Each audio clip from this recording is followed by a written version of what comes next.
इस देश में धार्मिक युद्ध भड़काने के लिए केवल और केवल सुप्रीम कोर्ट जिम्मेवार है। सुप्रीम कोर्ट का एकमात्र उद्देश्य है show me the face will show you the law.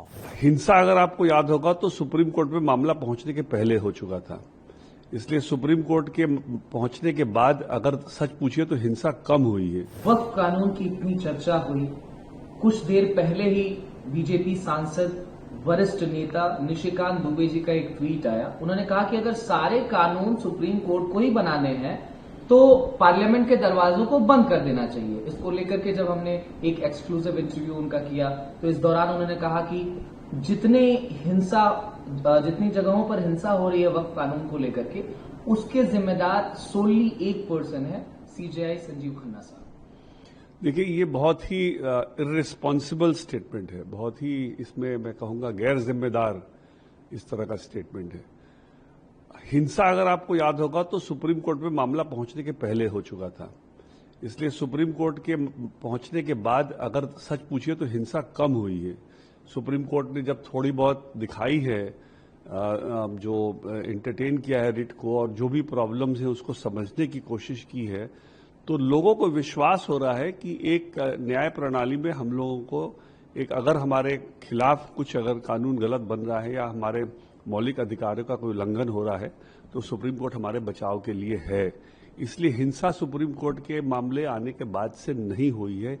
ये बिल्कुल बहुत ही गैर जिम्मेवार स्टेटमेंट उनका है। देखिए, संविधान में हर कॉन्स्टिट्यूशनल फंक्शनरी का एक रोल फिक्स्ड है। अगर पार्लियामेंट कानून बनाता है तो प्रेसिडेंट ऑफ इंडिया उसको फाइनली अप्रूवल दे करके उस कानून को लागू करता है।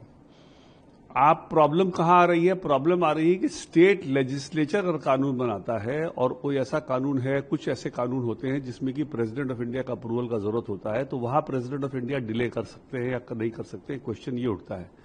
मैं उनसे सवाल ये पूछना चाहूंगा कि अगर पार्लियामेंट कानून बनाए और प्रेसिडेंट उसको सालों साल रख ले, यही वक्फ बिल मान लीजिए जब पास हो गया दोनों पार्लियामेंट से और प्रेसिडेंट उसको दस्तखत ना करे और रख ले, तो क्या इनको मान्य होगा? इसलिए ये इस तरह का कुछ भी स्टेटमेंट देना प्रेसिडेंट को के ऑफिस को लेकर के या सुप्रीम कोर्ट के टिप्पणी को लेकर के मेरे ख्याल से बिल्कुल मतलब कॉन्टेक्स्ट से बाहर का बिल्कुल चीज है और फिर भी अगेन उसको मैं कहूंगा बहुत गैर जिम्मेवार स्टेटमेंट है। देखिए, जो मैंने उनका इंटरव्यू देखा है वो ट्रंप की चर्चा कर रहे हैं। आज ट्रंप पूरे विश्व में एक हास्य का एक वो विषय बना हुआ है और ट्रंप को ये जो इनको सूट करता है, ट्रंप को एज इफ की बहुत ही बैलेंस्ड आदमी है, उसकी चर्चा कर रहे हैं। जो 377 का जो सुप्रीम कोर्ट ने जो डिसीजन दिया था वो ये नहीं था कि होमोसेक्सुअलिटी सही है, ये बिल्कुल भी जजमेंट से कोई मतलब नहीं है। सुप्रीम कोर्ट ने सिर्फ कहा है कि उसको क्रिमिनलाइज ना किया जाए। एक आदमी का, एक औरत का अपना चॉइस है कि वो हेट्रोसेक्सुअल होगा या होमोसेक्सुअल होगा।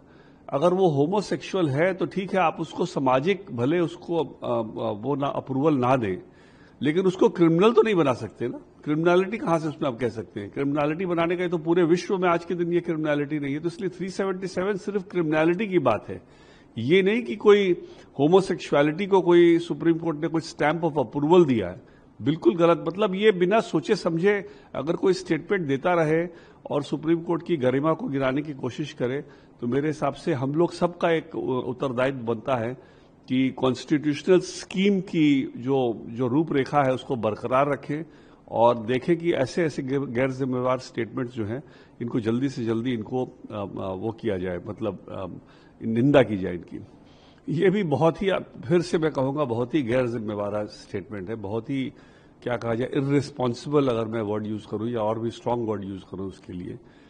कोई भी पुराने जो चले आ रहे हैं, चाहे मस्जिद हो या चाहे मंदिर हो, उसमें कागज कहां से मिलते हैं? पुराने कुछ भी है वो यूजर पे ही होता है, उस समय के एविडेंस पे होता है। इसलिए किसी को कहा जाता है कि किसी में कागज दिखाओ किसी में ना दिखाओ, ये बिल्कुल अगेन गलत बात है, बिल्कुल ये बहुत ही गलत स्टेटमेंट है। मेरे हिसाब से ये जो एक अटैक सुप्रीम कोर्ट में किया जा रहा है, ये मेरे हिसाब से ये रूल ऑफ लॉ पर अटैक है और रूल ऑफ लॉ पर अगर अटैक है तो मेरे ख्याल से ये डेमोक्रेसी पे अटैक है। ये चाहते नहीं कि कोई भी इस देश में निष्पक्ष तरीके से कोई भी मामले को सुलझाया जाए। ये चाहते हैं कि जो मैं करूं वो सही, माई वे इज हाई वे। ऐसे नहीं चलता कोई भी, डेमोक्रेसी तो नहीं चलता ऐसे। मेरे हिसाब से सुप्रीम कोर्ट बिल्कुल अपने दायरे में है। सुप्रीम कोर्ट का काम है कि लोगों के मौलिक अधिकार का अगर कोई उल्लंघन किसी तरह से हो रहा है, चाहे कानून से भी क्यों ना हो, उसकी रक्षा करना। और सुप्रीम कोर्ट उसकी रक्षा करने में उनके मौलिक अधिकारों के बारे में बात कर रहा है, सुनवाई कर रहा है। और सुप्रीम कोर्ट कोई ऐसा, मैं नहीं समझता कि कोई ऐसी जल्दीबाजी कर रहा है कि कोई उन्होंने ऑर्डर इमीडिएटली कर दिया हो। सेंट्रल गवर्नमेंट के कहने पर उन्होंने 7 दिन टाइम भी दिया है, जवाब फाइल होगा, अगले डेट पे फिर बहस होगी। अगर सेंट्रल गवर्नमेंट अगर दिखा पाएगा कि जो भी हमने कानून बनाया है उसमें किसी भी तबके का कोई मौलिक अधिकार का उल्लंघन नहीं है, तो कोई इंटरिम ऑर्डर आदेश देने की कोई बात नहीं आएगी। अगर कुछ लगेगा कि हाँ इनका एक्सप्लेनेशन सही नहीं है, तो उसमें अंतरिम आदेश भी हो सकता है। इसलिए कोई भी सुप्रीम कोर्ट की तरफ से मैं नहीं कहूंगा कि कोई भी अपने जुरिस्डिक्शन या अपने जो उनके कार्यशाली के प्रणाली के बाहर वो कुछ कर रहे हैं। वो बिल्कुल अपने दायरे में काम कर रहे हैं।